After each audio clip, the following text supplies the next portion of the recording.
Sup guys, XtremezEdge here, aka Gaming Review Punk, and today I'm going to review another Star Wars game.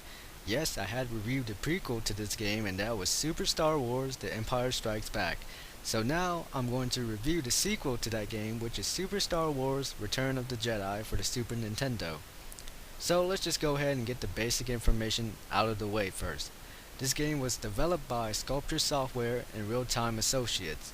Then it was published by JVC, then was re-released by THQ for the Super Nintendo, just like The Empire Strikes Back. This game was released in June 22nd, 1994, 1 year after they made Super Star Wars The Empire Strikes Back. And yes, of course, we know this game will follow up to the movie of Star Wars Episode 6 Return of the Jedi from the original trilogy. Now, since we got the basic information out of the way, let's see what the game is like. Alright, so it's pretty much similar to the layout from the last game, except just for the different background of the scenes from Episode 6, Return of the Jedi, and they have that creature who likes to laugh at you or something for I don't know what reason. But anyways, similar to the last game, you have Start Game, Option Menu, and Password. Now let's go ahead and start the game. Okay, so of course we know we all gotta start Star Wars with that awesome opening intro, no doubt about it. Then we see an Imperial Star Destroyer is moving forward and 3 other ships are heading towards the Death Star. Then we come along with this. Darth Vader is telling the commander for his sake that the new Death Star better be completed by the time the Emperor arrives, and that the Emperor is not forgiving as Darth Vader is. Then the commander said that they shall double their efforts. After that, the text will tell you that Luke, Leia, and Chewie race in a land speeder, and they are on their way to Jabba the Hutt's palace to rescue Han Solo, who is frozen in carbonite. Spoiler alert to those who haven't seen Star Wars or just learning about it. It happened during Episode 5, The Empire Strikes Back. Now to the gameplay, and I have a question. Why start the game with a level like this? I mean seriously, come on. This is so unfair to start a game with a level that uses a completely different controls than the rest of the other levels. I hate this part and I suck at it, which is not good for a Star Wars game to kick off this way. I'm not even going to try and bother getting past this land speeder part, so yeah, I'm a cheater. Go ahead and beat me up for this. Just like in the last game, I'm going to go to the password option and enter any password so I can actually play a better level than this. Okay, now we can talk about the gameplay with this level, Jabba's Palace. So, like in the last game with Luke Skywalker, what we know is that Luke Skywalker is now a Jedi Knight and he has a new lightsaber along with a new color, which is green. Okay, so like in the last game, the controls are pretty much the same.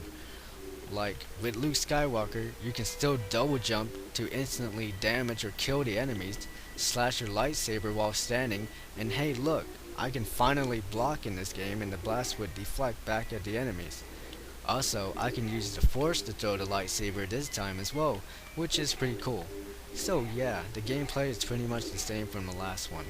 You still got the lightsaber in the top left hand corner to indicate your health, the name of your character on who you play as, along with how many lives they got left, and your score in the middle of the screen.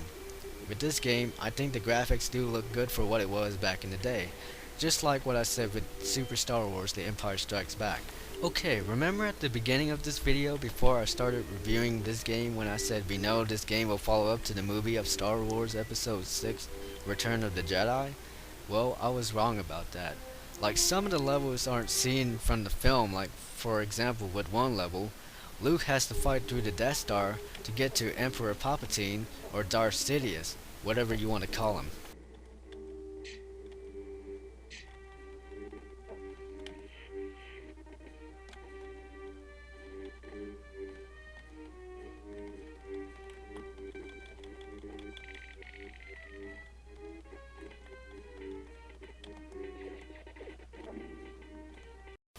To the addition of the standard characters like Luke Skywalker, Han Solo, and Chewbacca, you can play as new characters that are added to this game, which includes Princess Leia and Wicket the Ewok.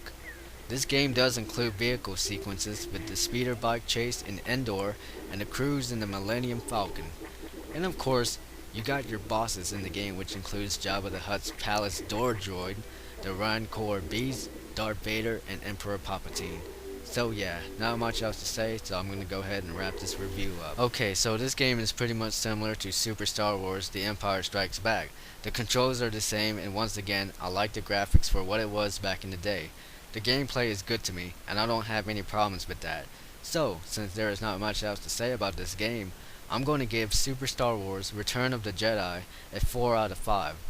Well, that's it from me. If you enjoyed this review, give this video a thumbs up, comment right down below if you want, subscribe if you're new to the channel, and to check out more contents along with some new reviews from me. Follow me on Twitter and AskFM, link is in the description, and that's it. So what's left to say is, thank you for watching, may the force be with you, see you guys next time, and peace out, and remember, let the Wookiee win.